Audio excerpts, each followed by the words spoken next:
নমস্কার। আজকে added course on fundamental rights, তার উপরে আজকে চতুর্থ দিন। এই চতুর্থ দিনে আমরা পেয়েছি বক্তা হিসেবে advocate Bidyut Roy, senior member of bar association Balurghat court. আরেকজনকে পেয়েছি Shantanu Majumdar, faculty Balurghat law college. আমরা প্রথমে এই দুজন অতিথিকে বরণ করে দেব। বরণ করবে আমাদের এই বিএড কলেজের ছাত্রীরা। আমরা প্রথমে বরণ করে দেব অ্যাডভোকেট বিদ্যুৎ রায়।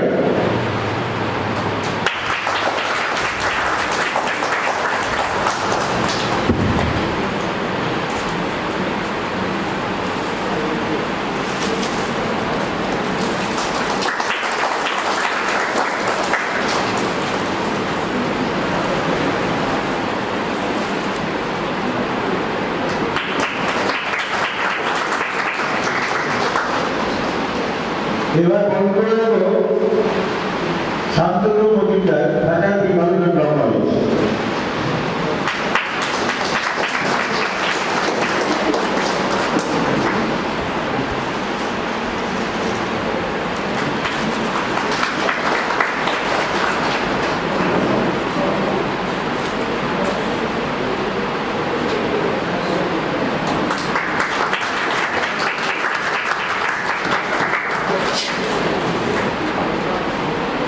অনুষ্ঠানের শুরুতে মরণ পর্বের শেষে আমাদের স্নেহের ডাক্তার অপরাজিতা রায়চৌধুরী সুন্দর একটি সঙ্গীত পরিবেশনের মাধ্যমে আমাদের বক্তব্য শুরু করেন।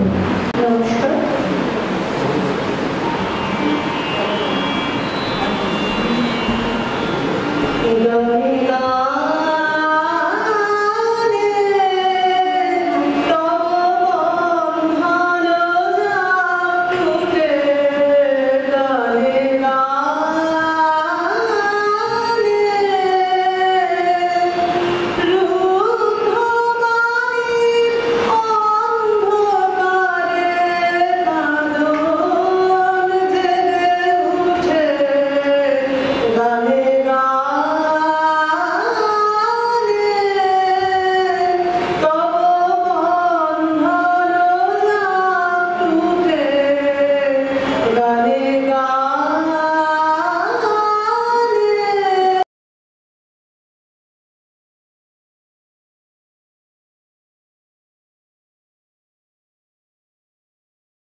আজকে এই আলোচনা চক্রের প্রথম বক্তা অ্যাডভোকেট বিদ্যুৎ রায়, ওনাকে অনুরোধ করছি মাইক ধরতে।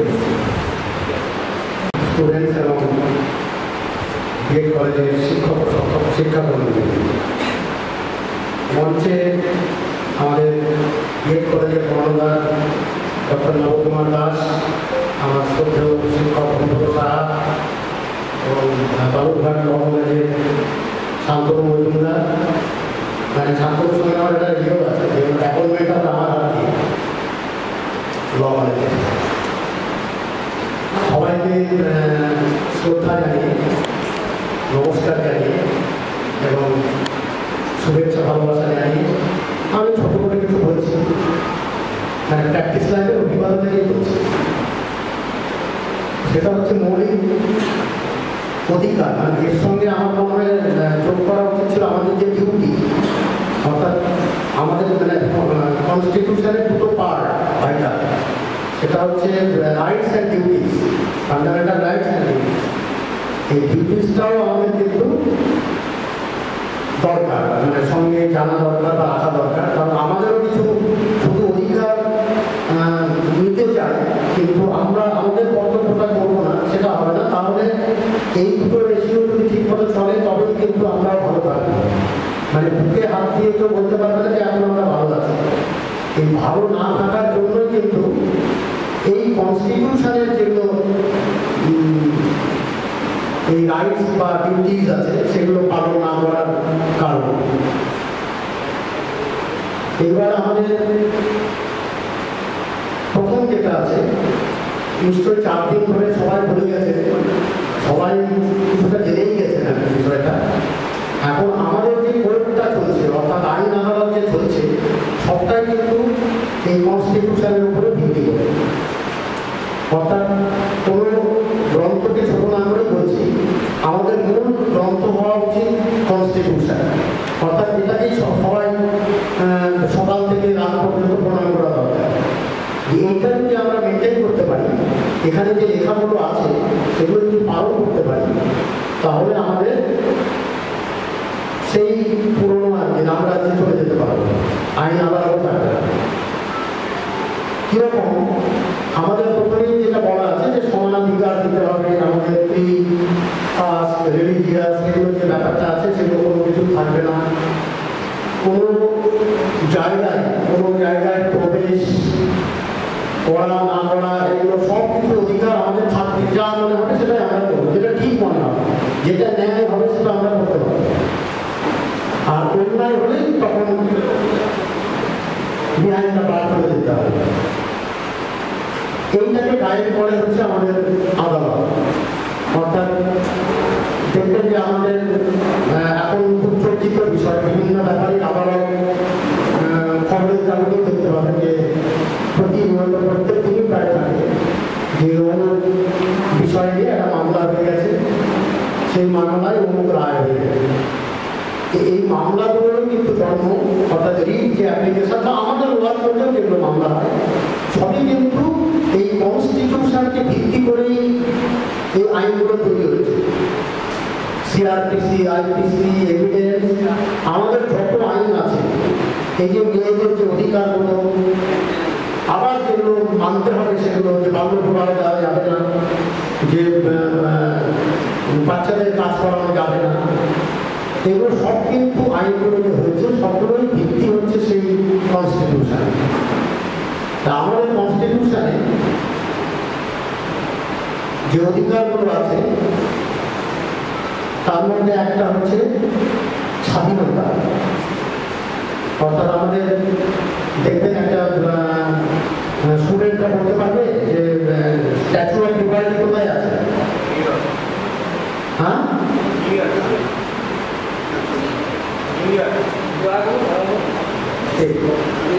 সেটা কার? মূর্তিটা কার?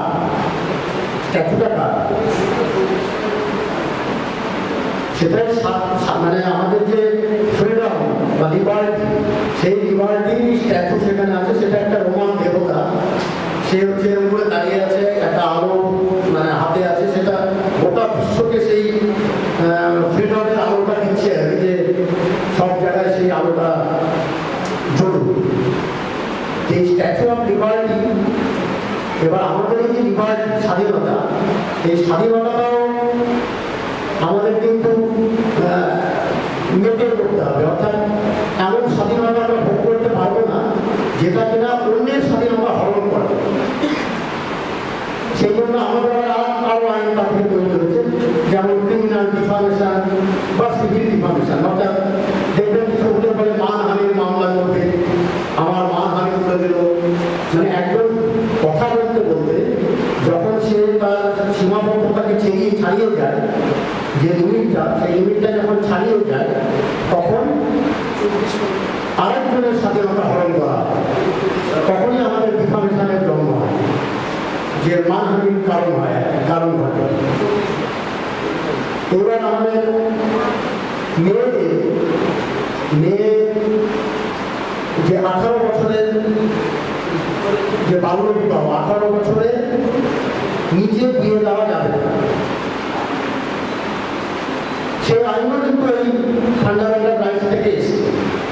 যে তাতে কি হয়, তাতে যে মেয়েদের যেরকম করা হয়, বিয়ে দেওয়া হয়, তাদেরকে অ্যারেস্ট করা হবে না, কিন্তু বলা আছে অভিভাবকদের অ্যারেস্ট করা যাবে আইনটাতে, তাদের যাতে ওদের পরিপূর্ণতা আসে, তারপরে যাতে বিয়ে হয়। অর্থাৎ আমাদের যে 18 আর 21 আছে ছেলে এবং মেয়েদের, সেটা কিন্তু এই কনস্টিটিউশনকে ভিত্তি করেই তৈরি করা, অর্থাৎ ফান্ডামেন্টাল রাইটকে রেখেই সামনে রেখেই তৈরি করা। এবার যেমন বালকদের 6 থেকে 14 বছর এদের কোনো শ্রম করানো যায়, মানে শ্রমিক হিসাবে কাজ করা যায়, কাজ করলেই সেটা অপরাধ। আবার ঠিক পাশাপাশি এই 6 থেকে 14 বছরের যারা আছে তাদের অবৈতনিক শিক্ষা দিতে হবে, সেটাও একটা অধিকার, এটা সংবিধানেই আছে। আর সংবিধানটা মাঝে মাঝে যখন মনে হয়েছে আমাদের দেশের খাপ খাওয়ানোর জন্য, যখন যেটা প্রয়োজন হয়েছে তখন সেটা অ্যামেন্ড করে, মানে সংশোধন করে আবার সেই পার্টটা ঢুকে গেছে। সেটা নিশ্চয়ই যারা গ্র্যাজুয়েশন করে এসেছিল তারা নিশ্চয়ই জানেন যে এরকম বহুবার আমাদের সংবিধানটাকে সংশোধন করা হয়েছে। আর আমাদের অনেকগুলো পার্ট আছে, সেগুলো শিক্ষা, তারপরে ধর্ম যেমন আমরা যে কোনো ধর্ম অবলম্বন করতে পারি, বা আমাদের যে ধর্ম সেটা আমরা পালন করতে পারি, সেটা তো কেউ বাধা দিতে পারবে না। যেখানে খুশি আমরা যেতে পারবো, গোটা আমাদের দেশের মধ্যে যে কোনো জায়গায় আমরা ভ্রমণ করতে পারবো, যে কোনো জায়গায় আমরা যাতায়াত করতে পারবো, একদম ফ্রি অ্যাক্সেস থাকবে সেখানে। এটাই হচ্ছে স্বাধীনতা। আমার কোন পুকুরে স্নান করবো, কোন কি খাবো, এগুলো কেউ আমাদের ঠিক করে দিতে পারে না।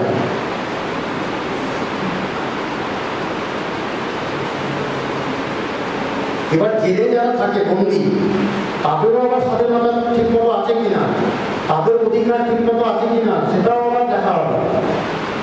আগে যেমন আমাদের ছিল জেল বলতো, মানে কাস্টডিতে আছে, জেল কাস্টডিতে আছে, এখন বলা হয় সংশোধনাগারে আছে।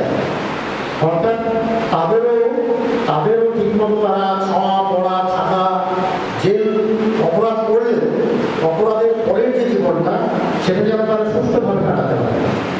তার জন্য হিউম্যান রাইটস আছে, যে কোনো জায়গায় কিছু যদি অসঙ্গতি ধরা পড়ে সেগুলো আমাদের কোর্টের একটা কমিটি আছে, সেগুলো ভিজিট করা হয়, জেল ভিজিট করা হয়, সেখানে দেখা হয় যে আসামিদের খাওয়ার মান ঠিক আছে কিনা, তাদের যে স্বাধীনতাটা দেওয়া আছে সেগুলো ওরা তারা করতে পারছে কিনা, সেইটুকু আর কি করতে পারছে কিনা, সেগুলো দেখবার জন্য আবার একটা কমিটি গঠন করে দেওয়া আছে।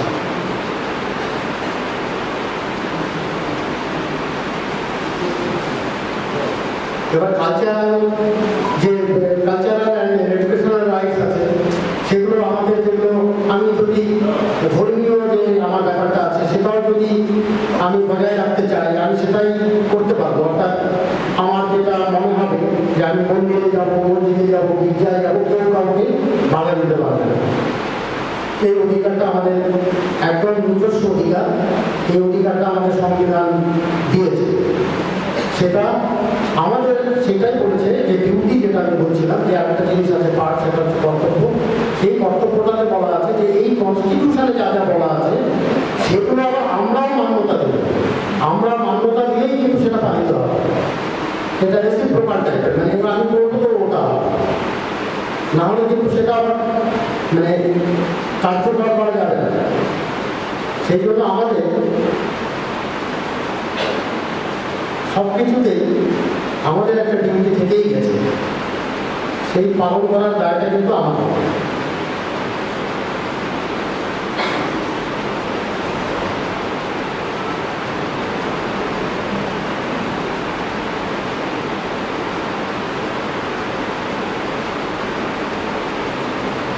এবার কনস্টিটিউশনের মোটামুটি 12 থেকে মানে 12 আর 13 যায় 14 থেকে 35 পর্যন্ত আমাদের কনস্টিটিউশনে এগুলোই সব পরপর বলা আছে যে কী কী অধিকার আমাদের সংবিধান দিয়েছে, যেটা আমাদেরকে মেনে চলতে হবে এবং সরকার বা প্রশাসনকেও সেটা আমাদেরকে দিতে হবে। যেটা আমাদের অধিকার আছে সেটা যেন ঠিক মতো কার্যকর হয় সেটা তাদেরকে দেখতে হবে। না হলেই আমাদের হেভিয়াস কর্পাস, ম্যান্ডামাস, সার্টিওরারি এরকম অনেকগুলো রিট আছে। সেই রিটগুলো আমরা করে সেটা সরকারকেও কমপ্লেন করতে পারি যে এটা করতে বাধ্য করতে পারি যে এটা করতে হবে বা এটা করা চলবে না, পুরোপুরি হতে পারে।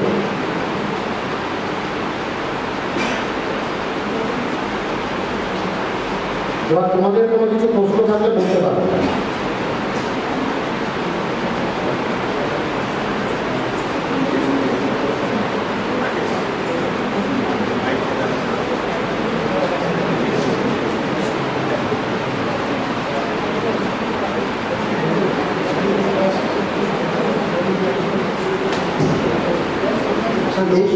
হ্যাঁ, আমরা জানি ফান্ডামেন্টাল রাইট 6 রকমের। ফান্ডামেন্টাল রাইট সংবিধানে যেটা লিখিত হয়েছে সেটা 6 টাইপস। এর বাইরে অনেক রাইট আছে, যেমন ন্যাচারাল রাইট, লিগাল রাইট, যদিও সেগুলোও কিছু কিছু রাইট ফান্ডামেন্টাল রাইটের মধ্যে পড়ে, কিন্তু এমন কিছু রাইট আছে যেগুলো আদৌ ফান্ডামেন্টাল রাইট অন্তর্ভুক্ত নয়, যেমন ন্যাচারাল রাইট। তাহলে আমরা কীভাবে এই রাইটের সঙ্গে ওই রাইটকে পার্থক্য করবো, বা ওই রাইট যদি লঙ্ঘিত হয় তাহলে কি আমরা কোনো কোর্ট অফ লয়ে যেতে পারি বা তার প্রতিকার পেতে পারি কিনা, এটা জানতে না কীরকম একটা উদাহরণ দিই। যেমন আপনি কিন্তু কোনো রাইট কার্টেল হলে আমাদের কিন্তু লোয়ার ডিভিশনও সেটা আপনি ক্রাইম করার জন্য মামলা করতে পারেন। আপনি যেটা বলতে চাইছেন সেটা কিন্তু কোর্টের মাধ্যমে আপনি কার্যকর করতে পারেন। ফান্ডামেন্টাল রাইট যদি ভায়োলেটেড হয় তাহলে তো কোর্ট দেখবে, মানে ল দেখবে। সেটা অ্যাকচুয়ালি দেখে হাইকোর্ট। আমি বলছি আপনার যেটা প্রশ্ন সেই দিকটা কিন্তু আপনি লোয়ার ডিভিশনেই পেতে পারেন, অর্থাৎ আমাদের কিন্তু কোর্টেই পেতে পারেন। হ্যাঁ, সেটা প্রতিকার হবে, সেটা রিট আকারে যাবে না, কিন্তু আমাদের এখানে সেটা হবে, সেটা আপনি পেতে পারেন। আমি যে রাইটের কথা বলছি এগুলো সাধারণ রাইট আছে। সাধারণ রাইটগুলো আপনি আমাদের সিভিল কোর্টে সেটা পেতে পারেন। আচ্ছা,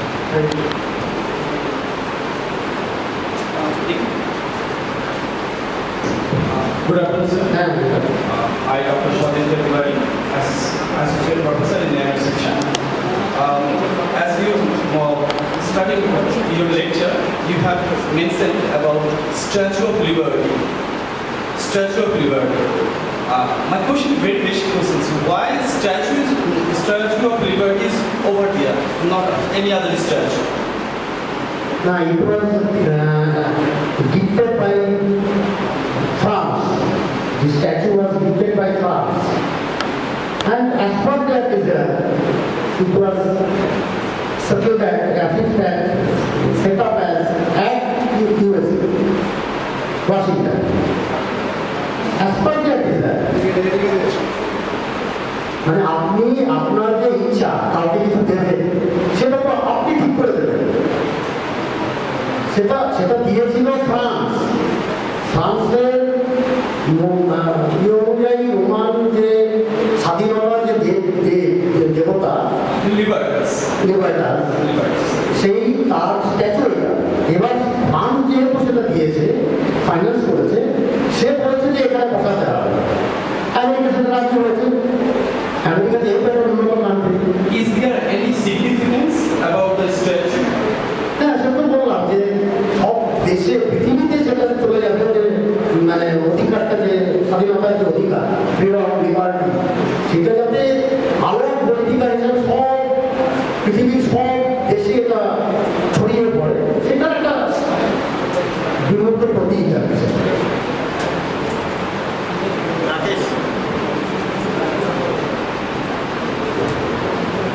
ছাত্রছাত্রী যারা এখানে উপস্থিত আছে তাদের মধ্যে কিছু জানবার ইচ্ছা থাকলে মন প্রশ্ন করতে পারে।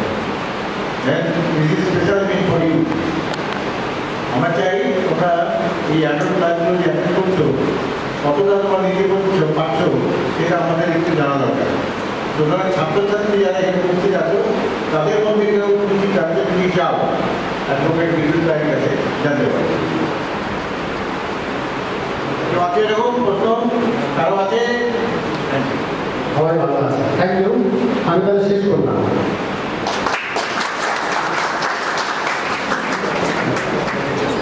এবার ওয়েলকাম করবো শান্তনু মজুমদারকে, faculty Balurghat law college. At first, I would like to, I am indebted and my heartfelt gratitude to the Pragpurush of your esteemed reputed institution, officer. প্রণাম জানাই বিদ্যুৎ স্যারকে, যিনি বালুরঘাটে আমার 14 বছর হলো আমার প্রথম অভিভাবক, এবং উপস্থিত সকল ছাত্রছাত্রী, আমার ভাতৃপ্রতি, ভগ্নীপ্রতি এবং সমস্ত শ্রদ্ধেয় শিক্ষক মণ্ডলী, প্রথমে ক্ষমা চেয়ে নিচ্ছি, আমি ভালো বলতে পারি না। যেটা দিয়ে শুরু করতে চাই, নাথিং অফিসিয়াল অ্যাবাউট ইট। এটা একটা সময় একটা কোনো পানীয় মস্কোয়াবি পেপসি বা কোকাকোলার বিজ্ঞাপনের ট্যাগলাইন ছিল। অফিসিয়াল বা সিরিয়াস নেওয়ার দরকার নেই, জাস্ট একটা ফর্মাল ডিসকাশন। আপনারা সবাই অত্যন্ত সুবক্তাদের বক্তব্য শুনেছেন। তো অগ্নিদেবের যেমন ঘি ভালো লাগে না, সমস্ত যোগ্যে আহুতি দেওয়া হয়, ঘি নাড়া হয়, একঘেয়েমি এসে যায়, ঠিক একই বক্তব্য আপনারা শুনেছেন এবং অত্যন্ত উপযুক্ত এবং যোগ্য মানুষদের কাছ থেকে শুনেছেন। আমি কিছুটা হয়তো ভারতীয় মানে যে শিক্ষার মান, সেই মানটাকে যদি ধরি, সেই মানে হয়তো আপনারা উচ্চশিক্ষিত ধরে নেওয়া যেতে পারে, বা আমরা কিছুটা পড়াশোনা করেছি এটা ধরে নেওয়া যেতে পারে। সেই জায়গাটা দাঁড়িয়ে আমার মনে হয়েছে বছর 14 এখানে শিক্ষকতা করার পর যে সংবিধান এমন একটা বিষয়, সেটা খায় না, গায়ে দেয় না, মাথায় মাখে, এটা এখনো ভারতবর্ষের বহু নাগরিক কিন্তু জানে না। এই ব্যাপারটা আপনারা সহমত না সহমত নন? একটু জোরে বলবেন প্লিজ, আমি কানে একটু কম শুনবো। তাহলে এটা আছে, অনেক কিছুই আছে, কিন্তু থেকেও অনেক কিছু নেই। ওই ভগবানের মতো আছেন, কিন্তু আমরা অনুভব করতে পারি না, বুঝতে পারি না। তাহলে সংবিধান, কনস্টিটিউশন, এটাকে আমরা বলতে পারি mother law of our country. তাহলে আজকে যদি দেশের সরকার এমন একটা আইন তৈরি করে এটা সংবিধানের পরিপন্থী, সংবিধানের কোনো ধারার সঙ্গে সম্পূর্ণ বিপরীত ধরবে, তাহলে সেই আইনটার ভবিষ্যৎ কি হবে? কারো ধারণা আছে? উত্তর হবে হ্যাঁ অথবা না। কনফিডেন্টলি বলবেন, হ্যাঁ বললেও কনফিডেন্টলি বলবেন, না বললেও কনফিডেন্টলি বলবেন। সংবিধানের পরিপন্থী যদি কোনো আইন আমাদের আইনসভা তৈরি করে, সেই আইনটা ভ্যালিড না ইনভ্যালিড? Very good, invalid. না বললেও কনফিডেন্টলি বলবেন, হ্যাঁ বললেও কনফিডেন্টলি বলবেন। তাহলে একটু টেকনিক্যালি ফিরে যাই একদম গোড়ার দিকে। একটু ভুল হবে, কারণ একই কথা হয়তো দীর্ঘায়িত করবো না, এটুকু আগে দিচ্ছি। তাহলে কনস্টিটিউশন মাদার ল, কিন্তু যেটাকে আমরা বলতে পারি মেশিনারি, একটা machinery by which laws are made. তাহলে একটা আইনসভা, সেটা আমার বিধানসভা হতে পারে, লোকসভা হতে পারে, কোনো আইন যখন তৈরি করছে তাকে মাথায় রাখতে হবে যে নতুন আইনটা যেন সংবিধানের কোনো ধারার বিপরীত না হয়ে যায়। আপনারা অনেকেই জানেন বা হয়তো কেউ জানেন না, যখন আমরা কোনো স্ট্যাটিউট ফলো করি সেখানে আমরা বলি সেকশন অমুক অফ দ্যাট স্ট্যাটিউট, কিন্তু যখন আমরা সংবিধান ফলো করি সেখানে সেকশন কথাটা বলা হয় না, বলা হয় আর্টিকেল অফ আওয়ার কনস্টিটিউশন। এই তফাৎটা যেন আপনাদের মাথায় সবসময় থাকে, যদিও আপনারা নর্মালি পার্সন নন, তবুও অনুরোধ করবো এই তফাৎটা সবাই মাথায় রাখবেন। এবার একটা সাধারণ মানুষকে দিয়ে আপনি যদি জিজ্ঞাসা করেন যে আমার দেশের সংবিধান কবে রচনা হয়েছিল, উত্তরটা কি আসবে? Very good. সাধারণ মানুষ কিন্তু এই উত্তরটা দেবে না। সাধারণ মানুষ বলবে 26শে জানুয়ারি সালটা বলবে 1950।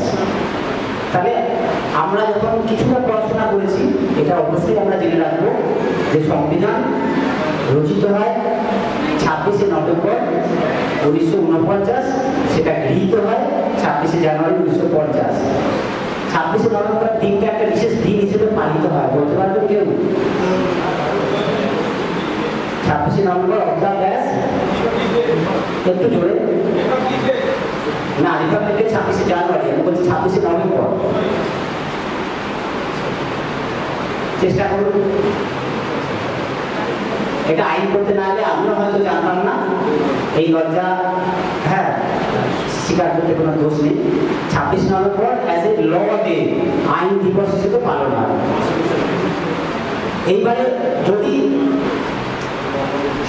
সংবিধান আমাদেরকে ডিটারমাইন করে দিচ্ছে রিলেশন বিটুইন স্টেট অর্থাৎ অ্যাডমিনিস্ট্রেশন আর আমাদের সাধারণ জনগণের মধ্যে কি সম্পর্ক।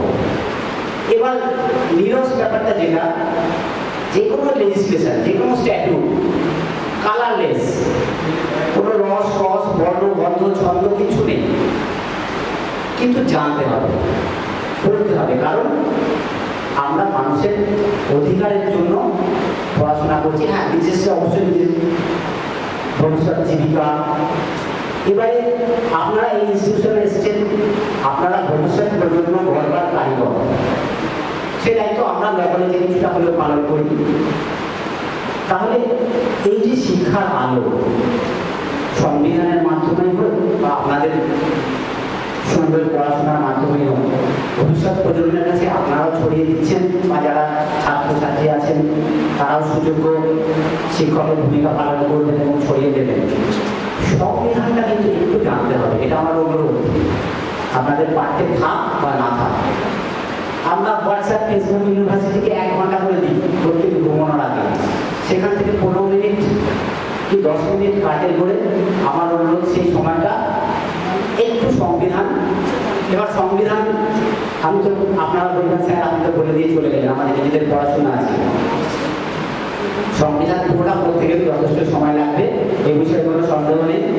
22টা পার্ট আছে, শুরুতে ছিল 395টা আর্টিকেল, এখন স্যার বললেন অ্যামেন্ডমেন্ট হয়েছে বিভিন্ন ধরনের, 446টা আর্টিকেল আছে। সব পড়ার দরকার নেই। কর্তৃপক্ষ যে টপিকটা নিয়ে আপনাদের কিছুটা আইনি বার্তা দেওয়ার প্রচেষ্টা করছেন, সেটা হচ্ছে ফান্ডামেন্টাল রাইটস, আমাদের মৌলিক অধিকার। সংবিধানে আমাদের কি মৌলিক অধিকার আছে। তাহলে একবার ভূমিকা যেটাকে বলা হয় প্রিয়েন্টর, সেখানে বলা আছে for the people, of the people, by the people. ভাই একটু হাসিটা বন্ধ করুন প্লিজ, থার্ড বেঞ্চ, যদি শুনতে ভালো না লাগে ইন্টারনেট হাসবেন না প্লিজ, কষ্ট হয়। For the people, of the people, by the people, ঠিক আছে। কোনো একটা সময় ভারত শারজাতে খেলতে যেত, প্রত্যেকটা ম্যাচ হেরে আসতো পাকিস্তানের কাছে, আমরা বলতাম শারজা ক্রিকেট অথরিটি সিপিএফ, তারা for the Pakistan, of the Pakistan, by the Pakistan. মজা করে বললাম, ভারত হারতো, সেই দুঃখের হয়তো এই কথাটা উঠতো, কিন্তু সংবিধান প্রিয়েন্টরে বলা আছে for the people, of the people, by the people. কেউ যদি কখনো পার্লামেন্টে ভিজিট করে, কেউ গেছে কখনো পার্লামেন্টে?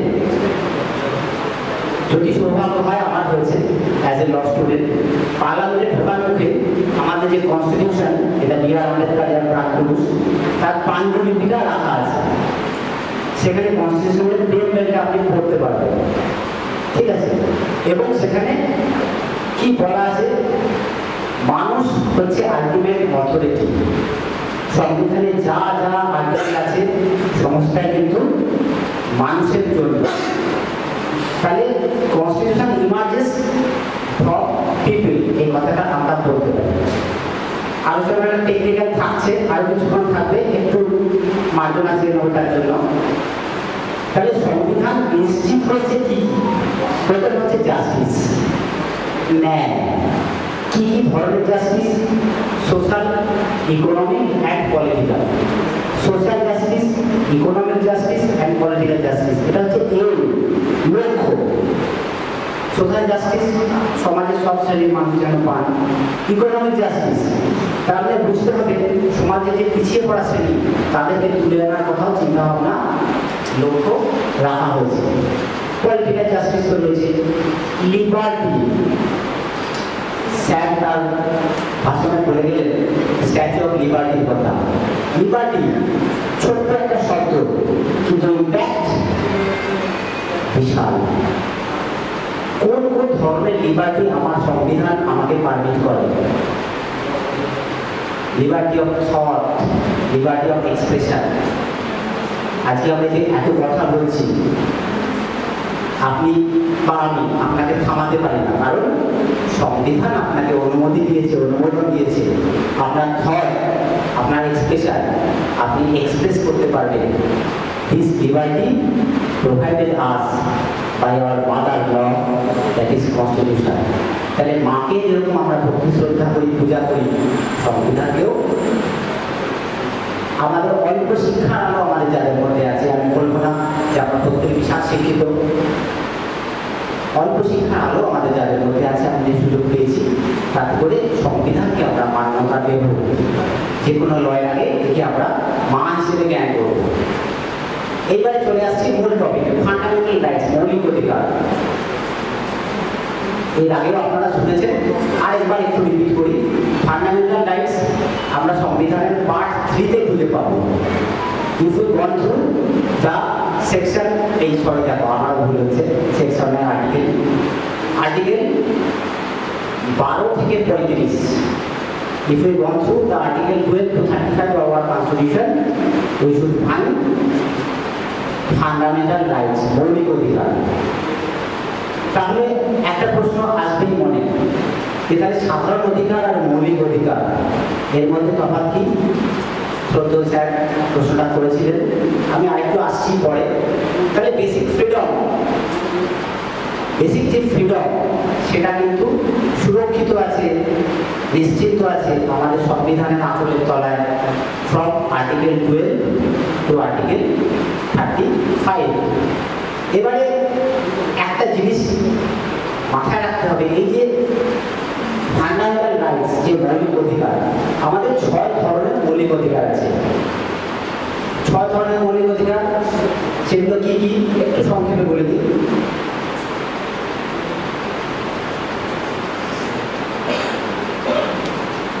রাইট টু ইকুয়ালিটি, আইনের চোখে আমরা সবাই সমান।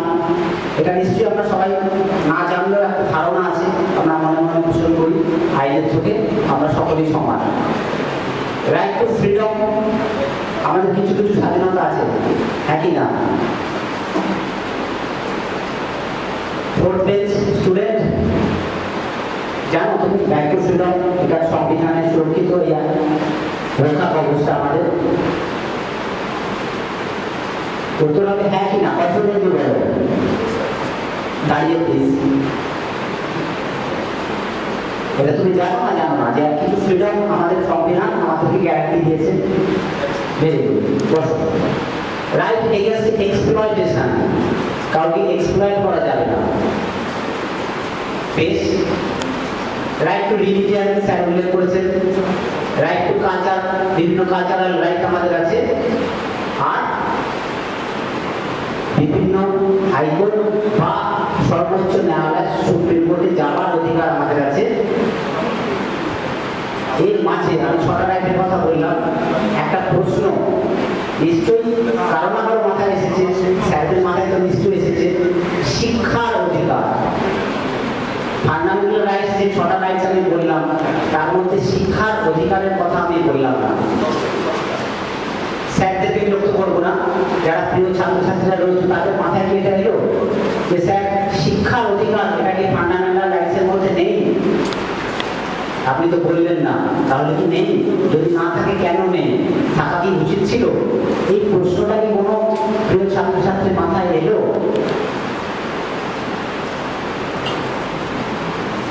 উত্তর হ্যাঁ হবে বা না হবে, এটাই খুব কনফিডেন্টলি বলবে। রাইট টু এডুকেশন তো হিউম্যান রাইটসের মধ্যে পড়ে। টাঙ্গে প্লিজ। রাইট টু এডুকেশনটা তো হিউম্যান রাইটসের মধ্যে পড়ে, ওটা ফান্ডামেন্টাল রাইটস রাইট। আচ্ছা, তোমার চিন্তা ভাবনা ভেরি গুড। আর কারো মাথায় কোনো চিন্তা এলো? সুন্দরভাবে ভেবেছে আমার প্রিয় ছাত্র। আর কারো মাথায় কোনো চিন্তা এলো?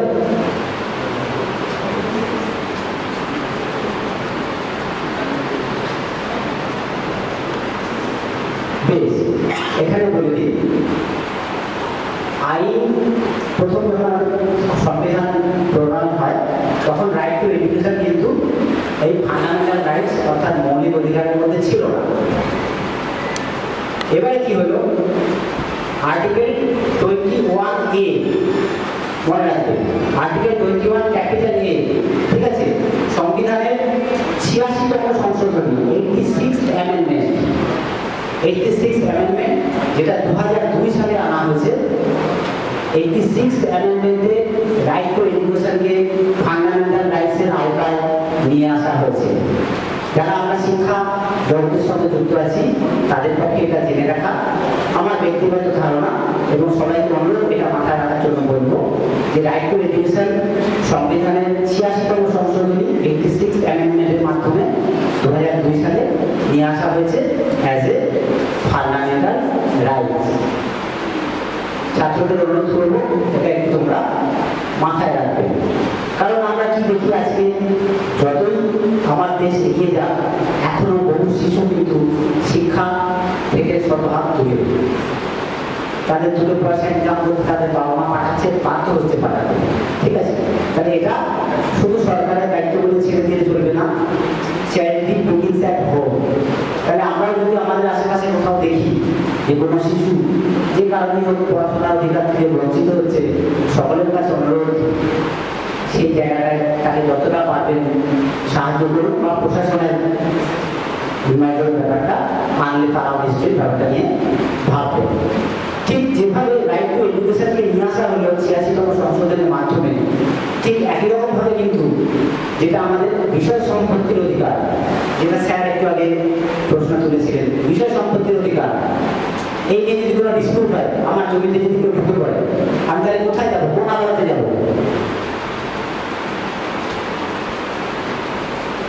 শুরুর যখন একটু স্যার কোশ্চেন করলেন, একটু স্যার অ্যান্সার করলেন,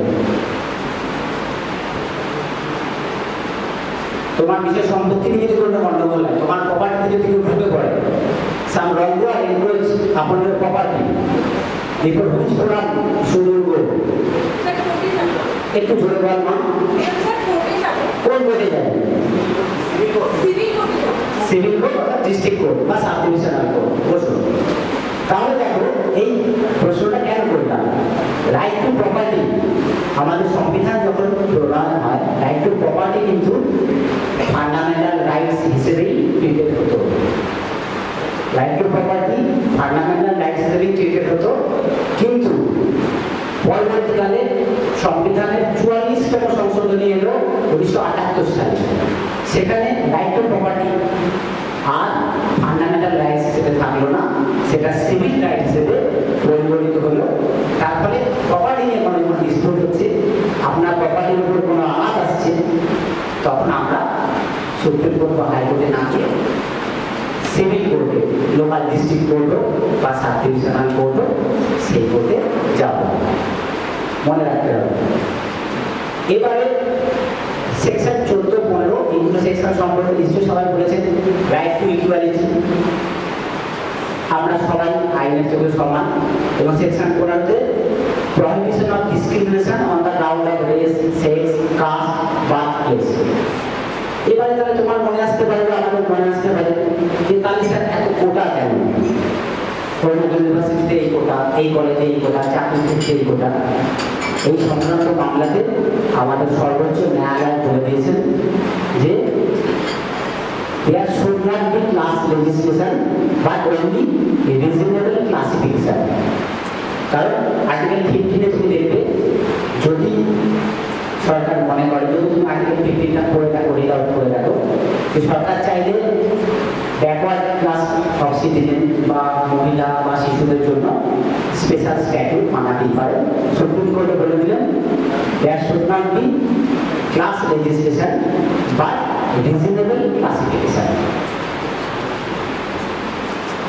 এরপর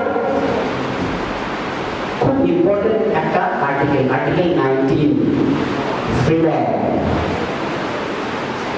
মুক্তি, স্বাধীনতা। ছোট্ট শব্দ কিন্তু ব্যাখ্যা বিশাল।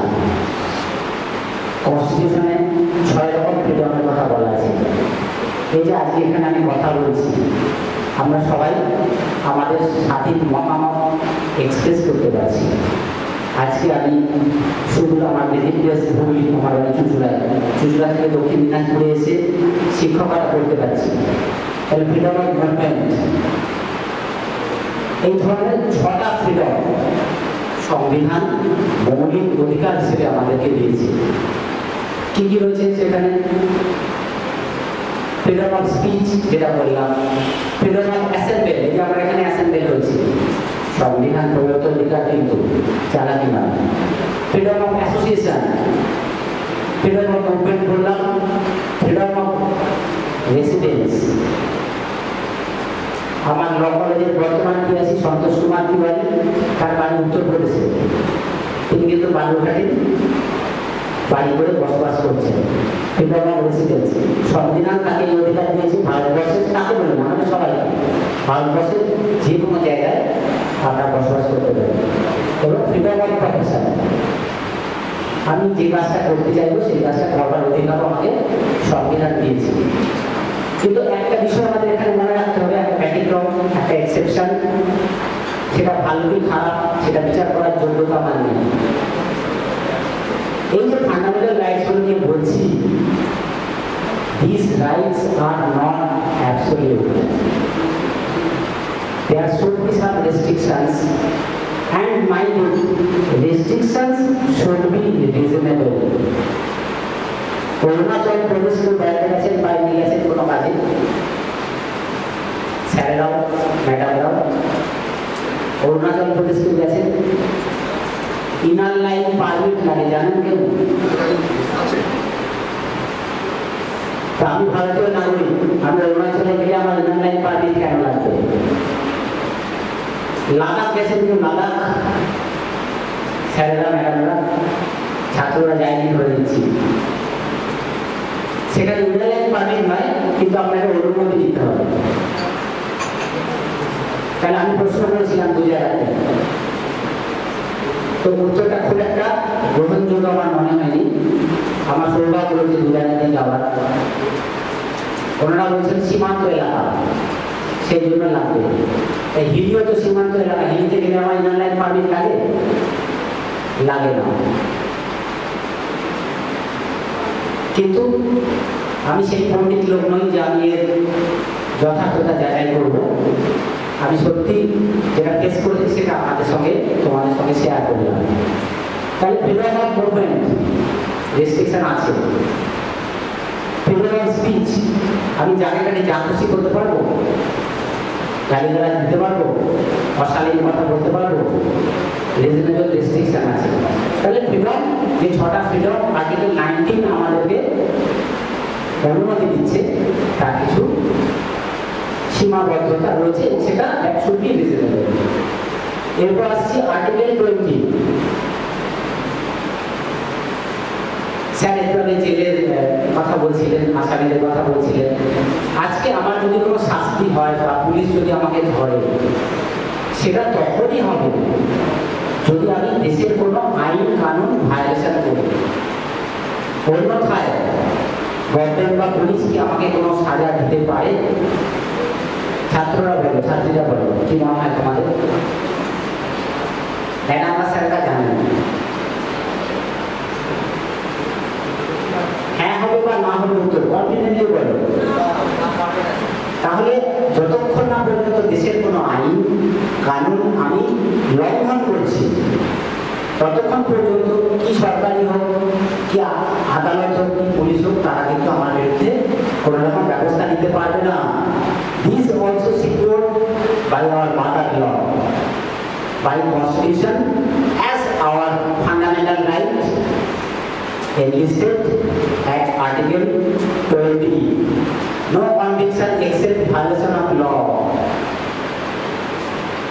3টে উপধারা আছে আর্টিকেল 20, 3টে উপধারা আছে। প্রথম ধারা হলো এটা। দ্বিতীয় ধারা মাথায় রাখার চেষ্টা করবেন আমার অনুরোধ। একই অফেন্সের জন্য একজনকে দুবার সাজা দেওয়া যাবে না। একই অপরাধের জন্য একই ব্যক্তিকে দ্বিতীয়বার সাজা দেওয়া যাবে না। গ্যারান্টি কার?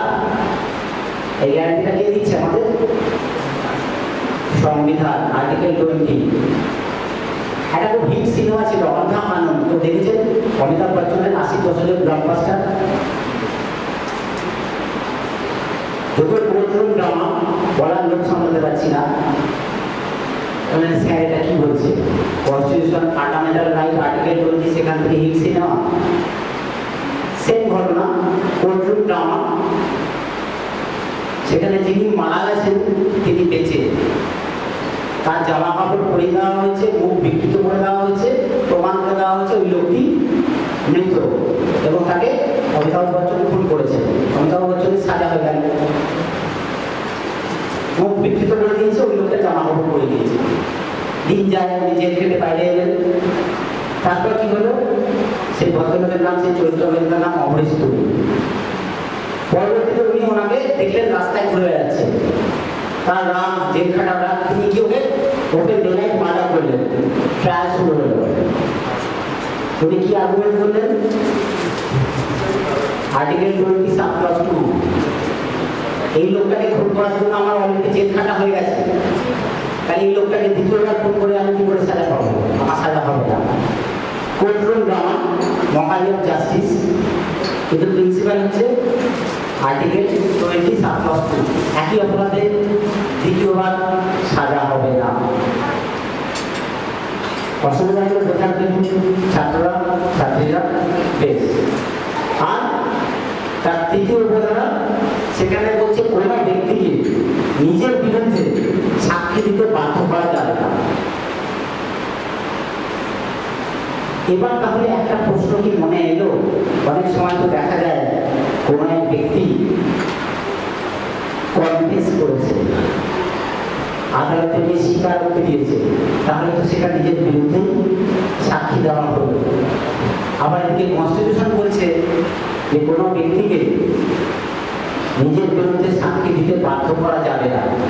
তাহলে স্যার আপনি একবার বলছেন যে আইনটা কনস্টিটিউশনের পরিপন্থী, কন্ট্রাডিক্ট করছে, সেই আইনটা তো ভ্যালিড নয়। আবার তাহলে কনফেশন অবশ্যই evidence act, Indian evidence act, ভারতীয় সাক্ষ্য আইন আসছে, কিন্তু পরিবর্তিত হয়ে গেল।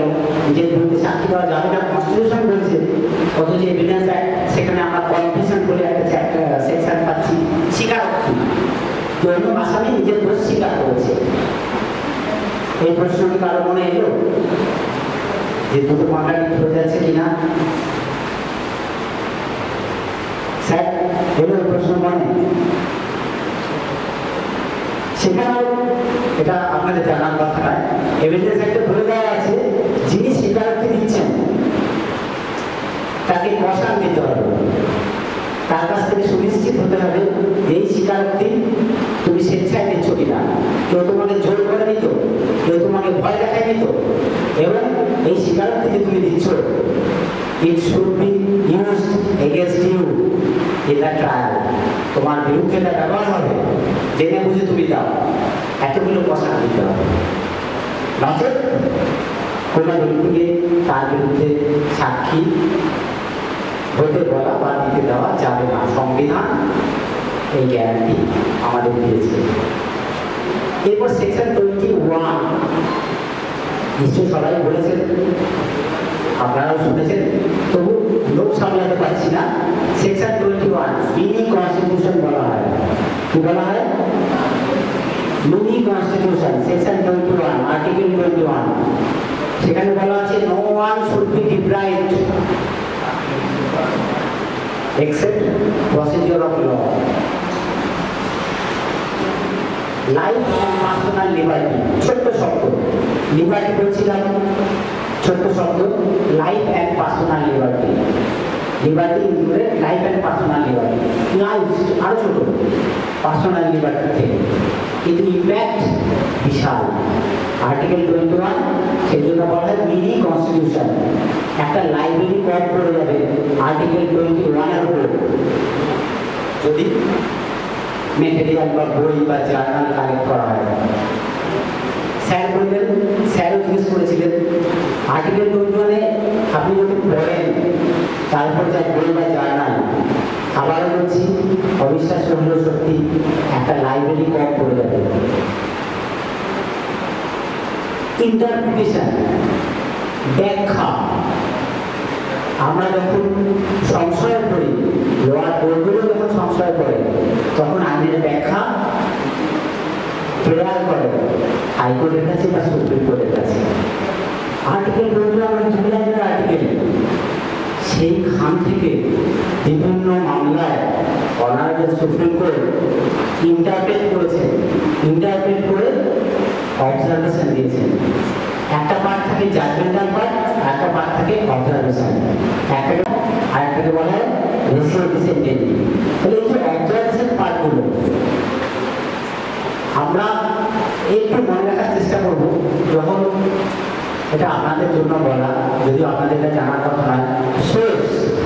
সোর্সেস অফ ল, সেখানে কিন্তু আমরা প্রিসিডেন্ট বলে একটা শব্দ পাই।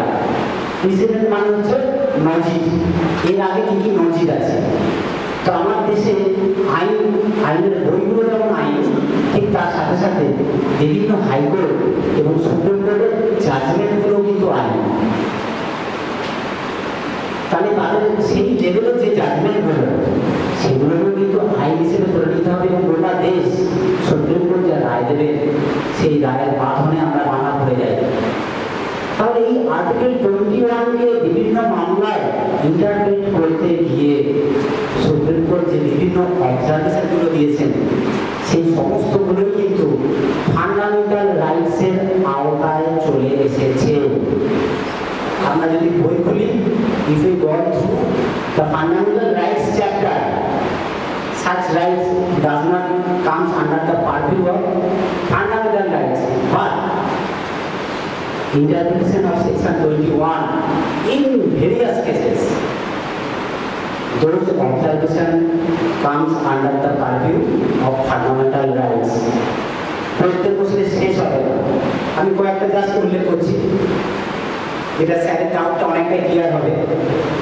লিগাল এড আমরা জানি, মহিলা, শিশু, যারা আর্থিকভাবে পিছিয়ে থাকা মানুষ, তাদের জন্য লিগাল এডের ব্যবস্থা আছে। রাইট টু লিগাল এড, এগুলো সমস্ত কিন্তু আর্টিকেল 21, ওই লাইফ অ্যান্ড পার্সোনাল লিবার্টির উপর মামলা হয়েছে, সেগুলোকে ইন্টারপ্রেট করতে গিয়ে সুপ্রিম কোর্ট বলছেন এইগুলো ফান্ডামেন্টাল রাইটসের আওতায় আসবে। তাহলে আর্টিকেল 21-এর উপর যদি আমি পড়াশোনা করি, আমি কি কি পাচ্ছি as a fundamental rights? Right to legal aid, fundamental rights. আর লাইফ বললাম, রাইট টু লাইফ। তাহলে রাইট টু লাইফ মানে কি আমার লিগাল এক্সিস্টেন্স, আমার শরীরে চামড়া রয়েছে, কিছু রক্ত রয়েছে, একটা কঙ্কাল রয়েছে। রাইট টু লাইফ মানে কি আমার এই লিগাল এক্সিস্টেন্সটাই রাইট টু লাইফ। কি মনে হয় স্টুডেন্টরা? তোমার রক্ত মাংসের অস্তিত্ব, চামড়া, রক্ত, কঙ্কাল, এটাই রাইট টু লাইফ। তোমার ফিজিক্যাল এক্সিস্টেন্স, এটাই রাইট টু লাইফ। তাহলে রাইট টু লাইফ বলতে কি মনে হয়? কেউ একজন বলো, যার মনে আসছে একটু বলো। এটা ফরমাল ডিসকাশন, এখানে তুমি ঠিক না বললে তোমার নাম্বার কাটা যাবে না, চেষ্টা করো অ্যাটলিস্ট। তোমরাই ভবিষ্যতে আলো দেখাবে সমাজকে।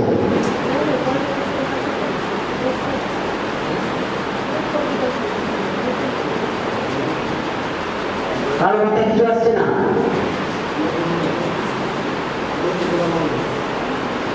আমার স্টুডেন্টদের আমি বলি যে তোরা ভাবা প্র্যাকটিস কর, নাহলে এগোতে পারবি না। তোমাদের অনুরোধ হলো ভাবতে হবে, ভাবা প্র্যাকটিস করতে হবে। অ্যাসাইনমেন্টে আমরা WH কোশ্চেন করতাম, তোমরা করেছো? ইংলিশ ব্যাকরণ, গ্রামার আসতো, তাহলে এখানে কোশ্চেন করতে হবে, নিজেকে কোশ্চেন করতে হবে। অ্যান্সারটা যখন নিজে দিতে পারবে, জানলে তোমাকে কেউ আটকাতে পারবে না। ভাবতে হবে। তাহলে আমার ফিজিক্যাল এক্সিস্টেন্সটা শুধু রাইট টু লাইফ নয়, এখানে আর্টিকেল 21 সিকিউর করছে, গ্যারান্টি দিচ্ছে right to life to health. ভালো খাচ্ছি, ভালো পড়াশোনা করার সুযোগ পাচ্ছি, মোবাইল থাকছি, একটা এত সুন্দর অডিটোরিয়ামে শিক্ষকগুলোর সঙ্গে বসে এসিতে হাওয়া খেতে খেতে একটা সেমিনার অ্যাটেন্ড করছি, বেড়াতে যাচ্ছি, ভালো খাওয়া দাওয়া করছি। এই সবটাই কিন্তু লাইভলিহুড। কোনো একটা ঘরে 10 দিন ভর্তি করে রাখতে রেখে দিলাম,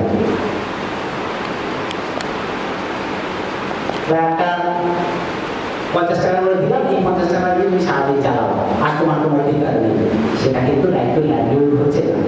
তাহলে আর্টিকেল 21-এর বিভিন্ন মামলা ইন্টারপ্রিটেশনে রাইট টু লাইভলিহুডও সিকিউর করেছে অনারেবল সুপ্রিম কোর্ট। আর কি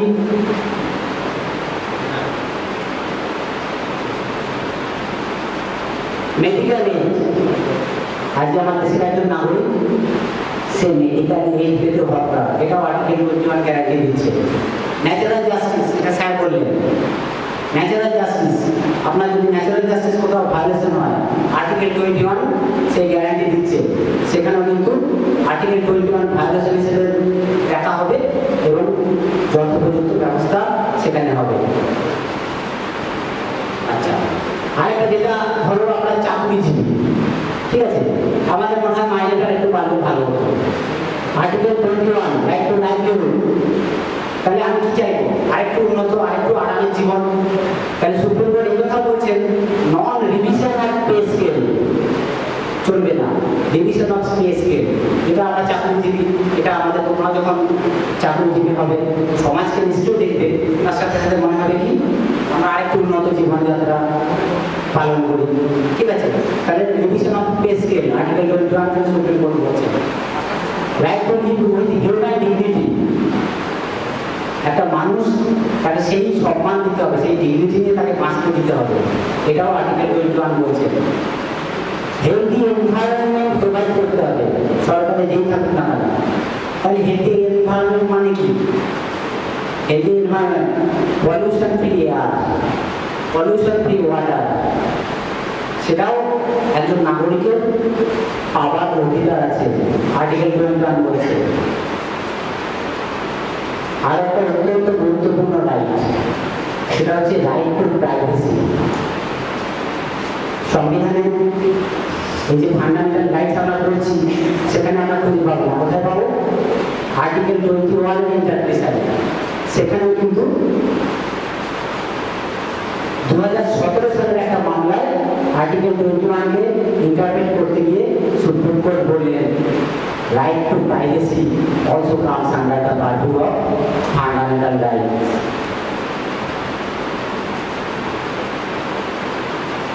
Right to shelter, আমরা বিভিন্ন রেল স্টেশনে দেখি কত মানুষ শুয়ে আছে, রাস্তায় দেখি কত মানুষ শুয়ে আছে, উড়াল পুলের তলায় দেখি কত মানুষ শুয়ে আছে, সেগুলো কিন্তু আমার দেশের নাগরিকদের সেভাবে থাকাটাও সরকার চেষ্টা করছেন, হয়তো পেরে উঠছেন না, কিন্তু সেটাও সুপ্রিম কোর্ট বলছেন আমাদের এই অধিকারের মধ্যে চলে আসবে। এবার 21A যেটা বললাম যে রাইট টু ফ্রি এডুকেশন, ঠিক আছে, শিশু কত থেকে কত বছরের শিশুদের ফ্রি এডুকেশনের অধিকার সেটা জানো তো? জোরে বলে একটু। 6 থেকে 14। তাহলে এদেরও কিন্তু 21A অ্যামেন্ডমেন্ট করে, যেটা বললাম 86 amendment 2002, right two free education, শিশুরা যাতে পড়াশোনা বা শিক্ষা থেকে বঞ্চিত না হয়, ফান্ডামেন্টাল রাইটসের পাওয়াটা এসে গেছে। এরপর আচ্ছা, এখানে একটা জিনিস বলে রাখি, ফান্ডামেন্টাল রাইটস হয়তো অবশ্যই আমরা জানার চেষ্টা করবো আর জানবো, এর সাথে সাথে সংবিধানে কিছু কনস্টিটিউশনাল গোল আছে যেটা আমাদের পৌঁছতে হবে, ঠিক আছে। সেটাকে বলা হচ্ছে কোথাও ফান্ডামেন্টাল ডিউটিস, আর গভর্নমেন্টকে কিছু পলিসি ফলো করতে হবে, সেটা বলা হচ্ছে directives. There are some directives, directive principle of state policy. তাহলে জনহিতকর, জনকল্যাণমূলক, কারণ আমার welfare state for the people, of the people, by the people. তাহলে জনকল্যাণমূলক কিছু কাজ করতে হবে, যেটা সম্পর্কে সংবিধানে গাইডলাইন দেওয়া আছে বা বলা হচ্ছে directives, directive principle of state policy. সেখানে কিন্তু আর্টিকেল 45টা যদি আমরা দেখি, সেখানে কিন্তু এই শিশুদের এডুকেশনের ব্যাপারে ডাইরেক্টিভস ছিল, যেটা আমাদের সৌভাগ্য সংবিধান ওটাকে ফান্ডামেন্টাল রাইটসের আওতায় নিয়ে আসতে পেরেছি। এরপর আমরা যারা আইনজীবী তারা আমরা ফেস করি, যারা আইনজীবী নয় বা আইনের সঙ্গে যুক্ত নেই, তারাও এই ধরনের সমস্যা বা জানতে পারা যায় আশেপাশে। হঠাৎ করে পুলিশ কাউকে তুলে নিয়ে গেল, হঠাৎ করে পুলিশ কাউকে তুলে নিয়ে গেল, যেটাকে বলি পুলিশ অ্যাট্রোসিটি, অ্যারেস্ট করে নিয়ে গেল। ভগবান না করুন যদি আমাদের বাড়িতে কাউকে হলো যিনি আইন সম্পর্কে জানেন না। এখানে কিন্তু পুলিশ বা প্রশাসনের কিছু দায়িত্ব থাকে। কনস্টিটিউশন তো বলেছে, সুপ্রিম কোর্টও ঝুড়ি কেসে বলে দিয়েছেন যে প্রশাসন বা পুলিশের এখানে কিছু আবশ্যিক ম্যান্ডেটরি কর্তব্য আছে। As per Article 22, প্রথম হচ্ছে গ্রাউন্ড অফ অ্যারেস্ট।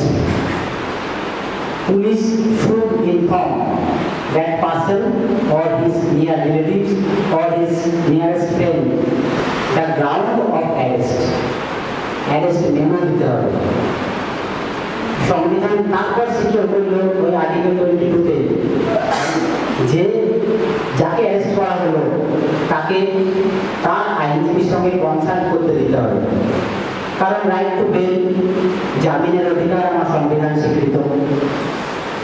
তৃতীয় আর্টিকেল 22 যেটা গ্যারান্টি দিল, অ্যারেস্ট করে নিয়ে তাকে অনির্দিষ্টকালের জন্য পুলিশ লকআপে কি রেখে দিতে পারবে কি মনে হয় আমাদের সাধারণ বুদ্ধি কি বলে স্টুডেন্টরা? Very good. সংবিধান এখানে আমাদেরকে শক্তি দিল, সাধারণ মানুষকে শক্তি দিল। সব অ্যারেস্ট কিন্তু বোনাফাইড অ্যারেস্ট হয় না, ইলিগাল মোটিভেও অ্যারেস্ট করে। তাহলে যদি ইলিগাল অ্যারেস্ট হয় তাহলে সেটাকে বিচার করবেন কে? সেই বিচারটা কে করবেন? আদালত বা বিচারক। তাহলে সংবিধান এখানে বলে দিল arrested person should produce before the nearest judicial magistrate within 24 hours of that arrest. 24 ঘন্টার মধ্যে তোমাকে নিয়ারেস্ট জুডিশিয়াল ম্যাজিস্ট্রেটকে প্রোডাকশন দিতে হবে। তাহলে আজকে যদি এখান থেকে পুলিশ আমাকে অ্যারেস্ট করে নিয়ে যায়, কাল দুপুরের মধ্যে আমাকে নিয়ারেস্ট জুডিশিয়াল ম্যাজিস্ট্রেটকে এখানে কোথায়? এসডিও জুডিশিয়াল ম্যাজিস্ট্রেট নয়, SDO sub divisional officer, executive magistrate. এই তফাৎটাও জানতে হবে কিন্তু যে কে এক্সিকিউটিভ ম্যাজিস্ট্রেট, কে জুডিশিয়াল ম্যাজিস্ট্রেট। ঠিক আছে, এটা তোমার জানার কথা না। তাহলে এখানে নিয়ারেস্ট জুডিশিয়াল ম্যাজিস্ট্রেট কে বা কোথায়? অবশ্যই। তাহলে এখানে নিয়ারেস্ট জুডিশিয়াল ম্যাজিস্ট্রেট হচ্ছে বালুরঘাট কোর্টের। তাহলে এখানে আজকে যদি পুলিশ এই মুহূর্তে আমাকে অ্যারেস্ট করে, আমাকে অ্যারেস্টের গ্রাউন্ড জানাতে হবে, অ্যারেস্ট মেমো দিতে হবে, আমাকে আমার আইনজীবীর সঙ্গে কনসাল্ট করতে দিতে হবে।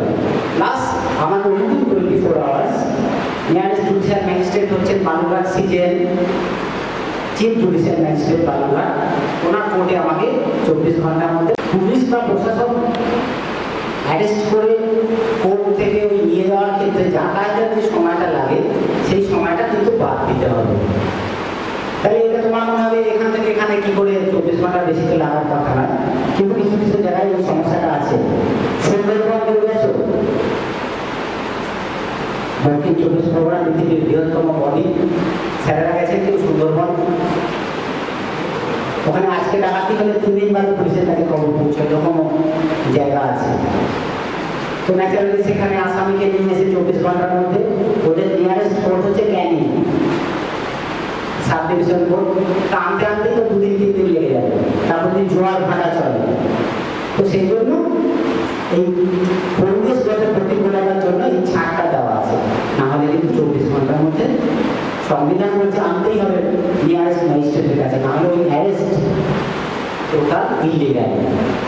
তাহলে আজকে তুমি আইন না জানলেও আপনারা সম্ভব না, আপনারা অন্য বিষয় করতে পারেন, কিন্তু এটা যেহেতু আপনারা বলেননি তাই না জানাটাই স্বাভাবিক। কিন্তু এইটুকু ফান্ডামেন্টাল রাইটসের এই জায়গাগুলো জানা থাকলে আপনিও কিন্তু একজন পুলিশকে প্রশাসনকে আইনি হোক বেআইনি হোক যদি সেরকম অ্যারেস্ট করে আপনিও কিন্তু চ্যালেঞ্জ করতে পারবেন। আর যারা যদি ইল মোটিভ দিয়ে এরকম অ্যারেস্ট কেউ করে তারা কিন্তু শিক্ষিত লোকের মুখোমুখি হতে চায় না। তারা চায়, এটা সব জায়গাতেই সত্য, irrespective of any kind of politics, যে মানুষ অশিক্ষা অজ্ঞানতার অন্ধকারে ডুবে থাকুক। আমরা হীরক রাজার দেশে বলে একটা সিনেমা দেখেছিলাম, সেখানে হীরক রাজা বলেছিলেন ওরা যত বেশি জানে তত কম মানে। সেই অজ্ঞানতার আলো থেকে উত্তরণ হবে যখন আমরা এগুলো জানবো। নবসারের নেতৃত্বে এই জেলার এই কলেজ সম্পর্কে আমরা সবাই জানি, জেলার বাইরেও আমরা জানি, সে আলো আপনারা ছড়িয়ে দেবেন পরবর্তী প্রজন্মের কাছে। তবু অনুরোধ করবো সিলেবাসে না থাকলেও ফান্ডামেন্টাল রাইটস যারা পল সায়েন্স পড়ে এসেছেন অনেকটাই জানেন। তা আমার যেটা ব্যক্তিগতভাবে মনে হয় এই মৌলিক অধিকার এই ব্যাপারটা 7, 8 না হলে অন্তত 9, 10, 11, 12 সিলেবাসে একটু রাখা উচিত। কারণ শিক্ষিত লোককে শিক্ষার আলো যেখানে তাদেরকে কিন্তু সবাই ডরায়, সবাই ভয় পায়। আর বেশি সময় নেব না, অল্প একটুখানি। স্যার বলেছেন আর্টিকেল 32 যদি আপনার কোনো ফান্ডামেন্টাল রাইটসের উপর আঘাত আসে আপনি দেন দেয়ার, কিন্তু এখানে আর্টিকেল 32 আমাদের এই ফান্ডামেন্টাল রাইটস যে আর্টিকেলগুলো কভার করছে তার মধ্যে আসছে। আপনি সরাসরি সুপ্রিম কোর্টে যেতে পারবেন। আপনাকে অ্যারেস্ট করে তুলে নিয়ে চলে গেল, এবার অ্যারেস্ট দেখাচ্ছেন, আপনি কোর্টে কেউ প্রেস পাচ্ছেন না, থানা লগাতেও পাচ্ছেন না, বা দেখছেন থানা লগাওয়ার ফেলে রেখে দিয়েছে, 24 ঘন্টার মধ্যে আনেন। কিছু ল্যাটিন টার্ম আছে স্যার বলেছেন, হেভিয়াস কর্পাস, ম্যান্ডামাস, সার্টিওরারি, কিউআর, সেগুলো আমি যাচ্ছি না। তাহলে 24 ঘন্টার মধ্যে প্রোডাকশন দেওয়া নেই, প্রশাসনের দায়িত্ব লোকটাকে খুঁজে না। আপনি সরাসরি সুপ্রিম কোর্টে রিট পিটিশন ফাইল করতে পারেন, যেটা হবে হেভিয়াস কর্পাস কেস, খুঁজে এনে দাও।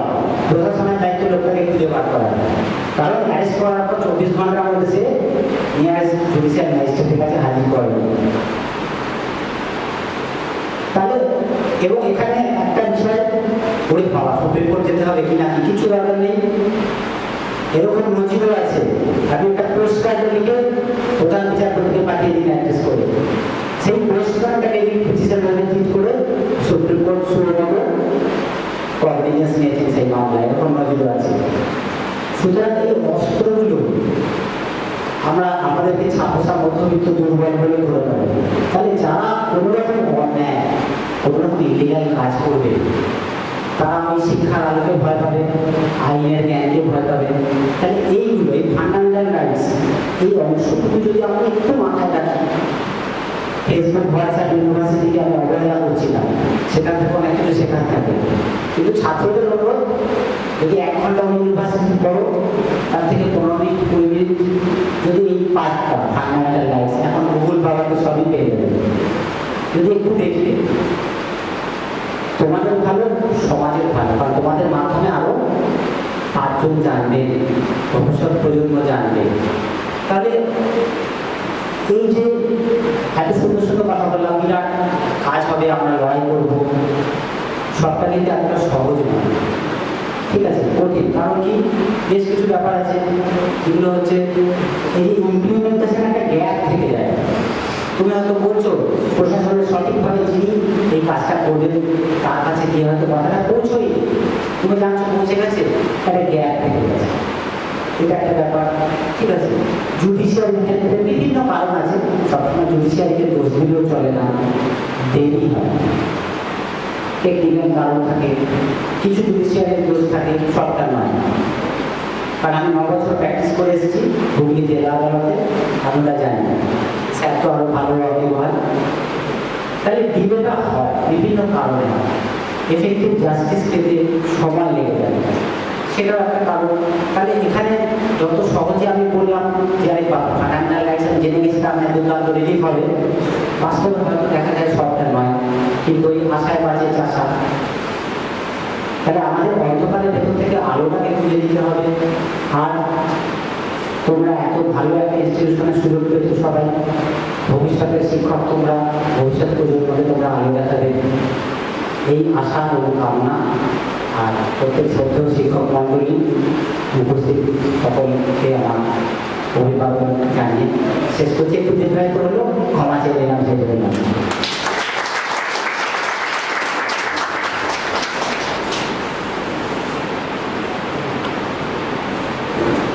ধন্যবাদ শান্তনু মজুমদারকে। আগামীকাল আমাদের এই অ্যাডমিট কোর্সের শেষ দিন। একটা কথা বলে রাখি, দিনের শেষে আমরা সবাইকে সার্টিফিকেট দেবো যারা অ্যাটেন্ড করেছে। তোমরা মনে করে রাখো, কালকে অ্যাটেন্ডেন্সটা কিন্তু ভাইরাল। কালকে অ্যাটেন্ডেন্সটা ভাইরাল মনে করে রেখে যারা আসতে পারবে তারাই সার্টিফিকেটটা পাবে। বুঝতে পেরেছ? আর ধন্যবাদ আমাদের আজকে বিশেষ অতিথি যারা এসেছেন, দুজন অ্যাডভোকেট বিদ্যুৎ রায় এবং আরেক অ্যাডভোকেট কাম লেকচারার শান্তনু মজুমদার। আপনাদের দুজনকেই ভারতীয় পরিবারের পক্ষ থেকে আমাদের সশ্রদ্ধ অভিনন্দন জানাচ্ছি। আগামী দিনে যখন আবার আমরা এই চালু কোর্সটা চালু করবো, তখন আপনাদের সহযোগিতা নিশ্চয়ই পাবো এই আশা রেখে আজকের অনুষ্ঠানের সমাপ্তি ঘোষণা করছি।